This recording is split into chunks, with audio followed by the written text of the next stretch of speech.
Just before we dive back into the episode, I wanted to quickly share something that might interest you, especially if today's conversation has got you thinking about your own sustainability work.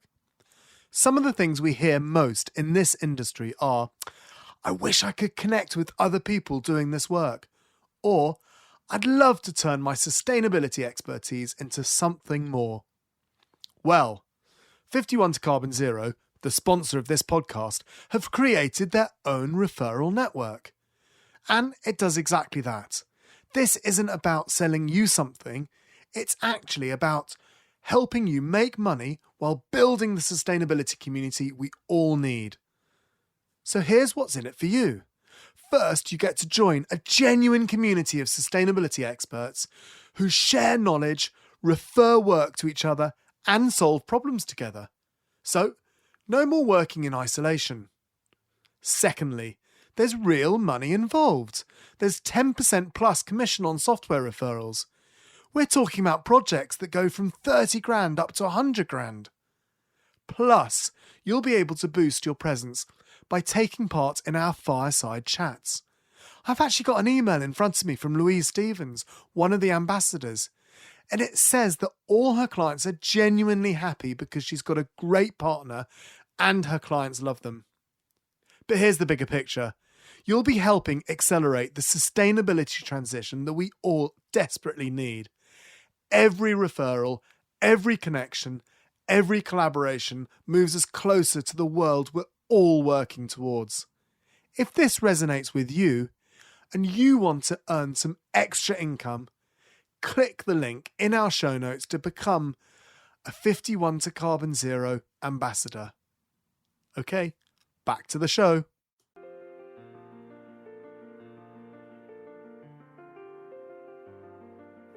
So, welcome to Sustainability Solved. Hello and welcome to Sustainability Solved. So this is a slightly weird one for us, isn't it, Will? It is. We've not been around since, is it July? I think so, summer. Feels like it was warm and sunny. Summer, yeah, warm. Yeah, there were swallows in the air. There was the sound of insects in the long grass, and it certainly isn't that now. It is midwinter, and we've not been around, and for very good reason, isn't that, Will? What's been going on? Yeah, so we've had a very interesting last 4 or 5 months. We have now partnered at Green Element with a company called 51 to Carbon Zero, who I'm now part of the senior leadership of, and helping steer that boat. We have closed down Green Element. Compare Your Footprint's been bought by our development company, and they are now steering that boat, focusing in on small of the SME markets. And 51 to Carbon Zero are a tech platform, AI-powered tech platform that is helping organizations understand their emissions and put together an automated reduction strategy as well. It's a really exciting proposition that is centered in on mid-size to enterprise level clients as well. Right, so that means that we've not been interviewing and recording the podcast for a few months, but very much with an ambition and a hope to be back very soon with more of what you've enjoyed today. That's right, isn't it, Will? Yeah, so the new year, I think we're going to be kicking off new podcasts, all going well, and we thought we'd just do a bit of a stopgap, didn't we? Well, have a catch-up. Yes. Have a catch-up, yeah. So tell me what you've been doing for the last 3 or 4 months. Lots of architecture, lots and lots of architecture. We're very, very busy. We've got some really exciting projects. We're starting to look at sort of settlement size sort of schemes. We've got some really great projects going through planning. I'm being slightly cagey because, as with all of these things, until you're actually at planning application, everything, you can't say too much. But we are looking at trying to get a really influential 80-acre site off the ground on the edge of one of England's sort of premier cities to try and create a new sort of new habitats for nature and people. So how do you sort of wrap nature reserves and wildness into the places that we're creating. You know, if we're going to build 1.5 million houses, we need to create really high quality space, and we need to try and stop the decline in biodiversity. And actually, gardens are a really powerful part of stopping that or providing habitat in this country. So we're trying to like turbocharge that with a new type of development.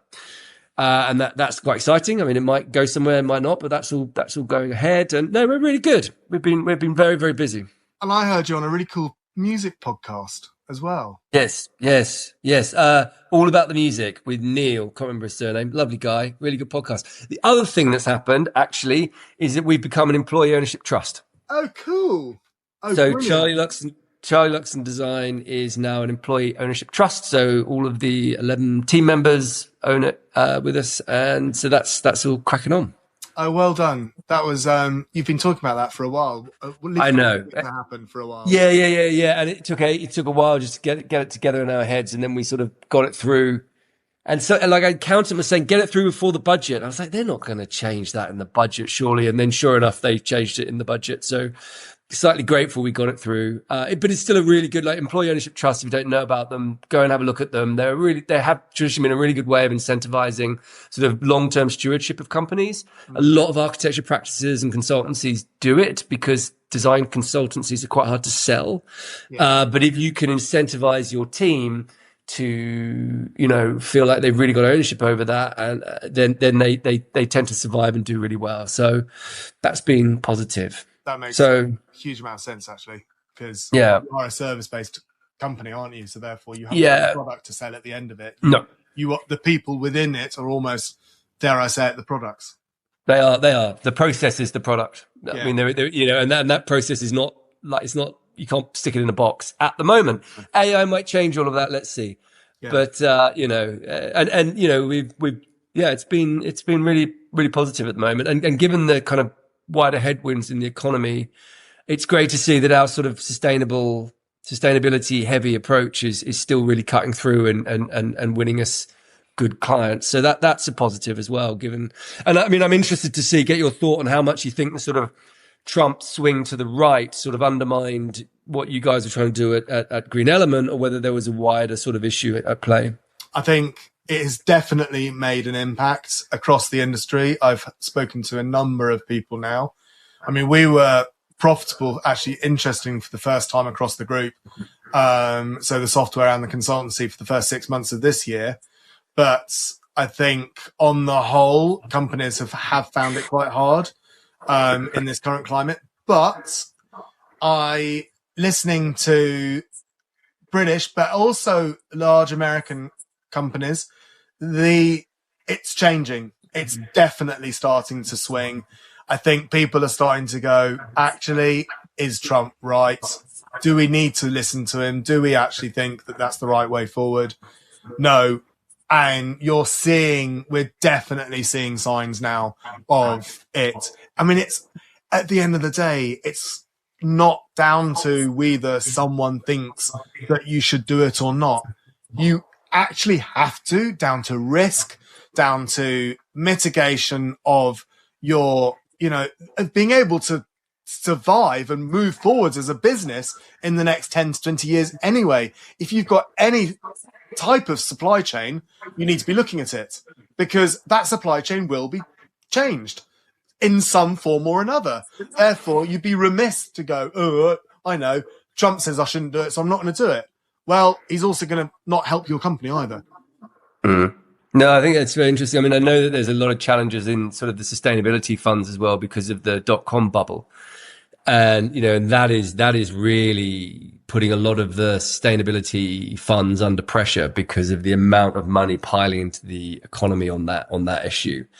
So there's a lot happening. I mean, it is interesting times, as the Chinese traditionally would say, may you live in interesting times. I don't think they meant it in a good way. And I certainly feel like we're living in interesting times at the moment. So that's the sort of summary. That's a very quick. Can we just talk a bit about COP? We have just had COP30. And some of the good things came out. Completely honest with you, I took absolutely no notice of it. If I'm honest, I didn't take huge amounts of notice. Isn't that bad? And I wonder why two of us didn't. I mean, I followed it at the end and I've got a bit of a kind of rundown in front of me about the fact that 122 countries did submit climate updated commitments. And, you know, there was some stuff that happened that was good, but I just wonder. I think I heard a really good podcast, the Outrage and Optimism podcast, through COP on it. And one of the things that someone said was there's a lot of bad people talk about how bad the process is and how bad COP is, which doesn't help COP in actually ultimately. And I just wonder if there's something in that, because I think that you do hear such negative stuff talking about the COP, but they achieved quite a lot. They didn't get a formal agreement to phase out fossil fuels. That's not great, but I don't know. Be interesting to know what the over outcome, whether it was positive or negative. I feel that it was probably on the verge of positive, but you know. I mean, I think my problem with it is that, you know, then people aren't meeting the obligations they've made anyway. So sooner or later you say, brilliant, we all get together and make commitments to obligations that we fail to meet.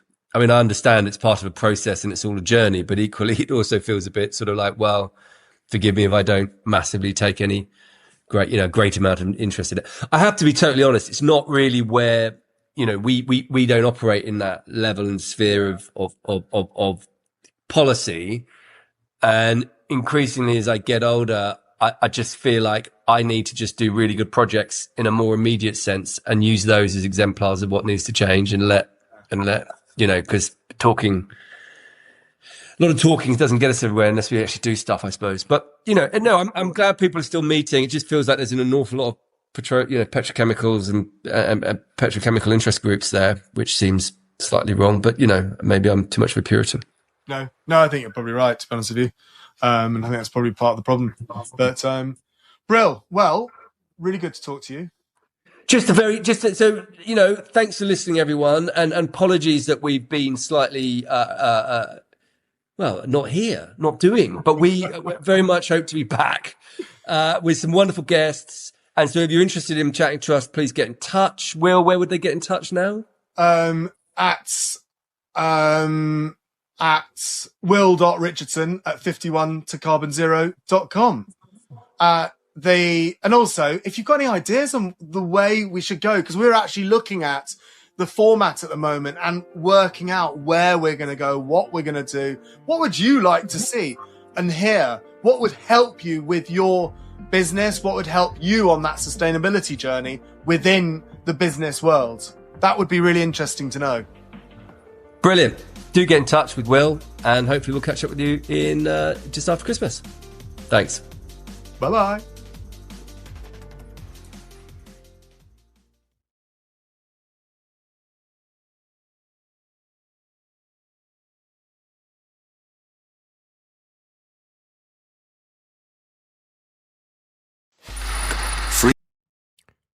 So you really enjoy sustainability and want to be a part of the solution? Come and join our vibrant community now. Book a call and we can talk more.